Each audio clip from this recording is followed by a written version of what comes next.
Madam, question lang. Nasabi ko kasi kanina na nakakapag-design kayo, pwede nyo i-design kung anong gusto. Meron na bang mga celebrities na, let's say, magpo-propose na nagpa-design na sa inyo?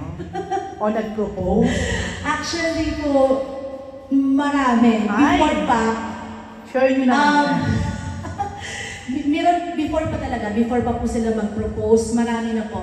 And may mga talagang dito bumibili. And then, actually, ina-ask naman po namin sila if it's okay na i-flex namin sila.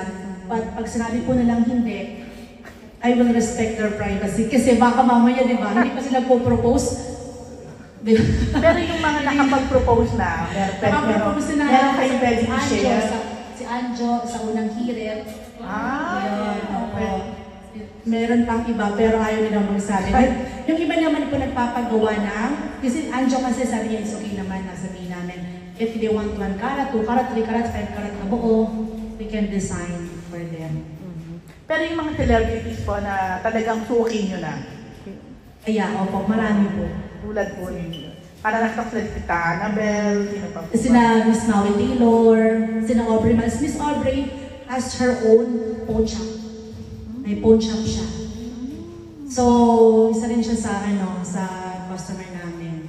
And then kwento-kwento na yung iba kasi before di naman nila kami kilala. So, kukwento yung isang celebrity, so pumunta na sila. Madami na sila ngayon. Kasi before, ang lagi lang nakikita ko, na-experience ko sa kanila, pag pumupunta sila dito, talagang nasa-shock sila sa presyo namin. Nung pumunta sila dyan, sila umimik. Sabi ko, bakit di ka umimik? Iiyak ako sa presyo.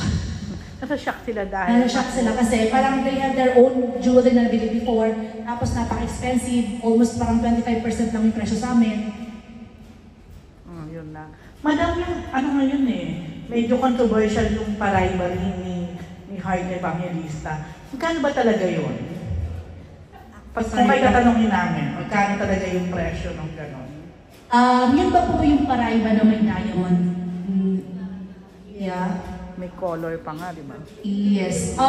Actually, yung Sing-Sing ni Miss Heart, hindi ko siya mabibigyan ng price ngayon unless na lang ipakita niyo siya sa akin.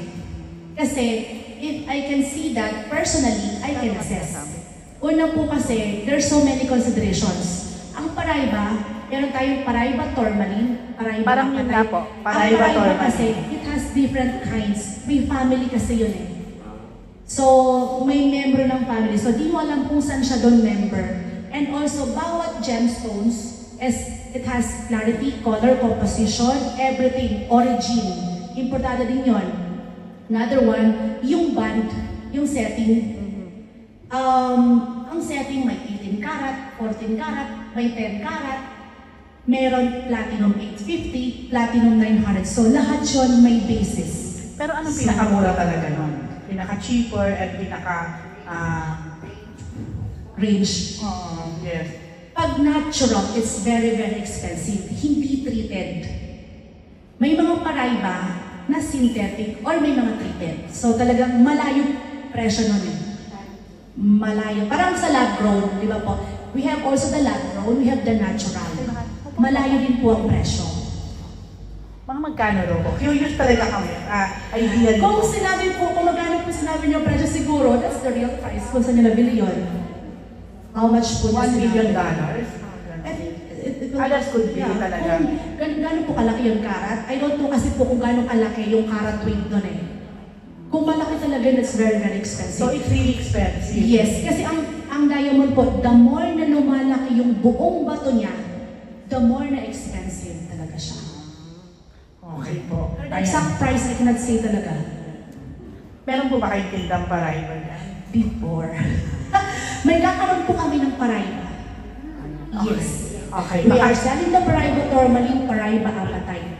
But for now, we don't have.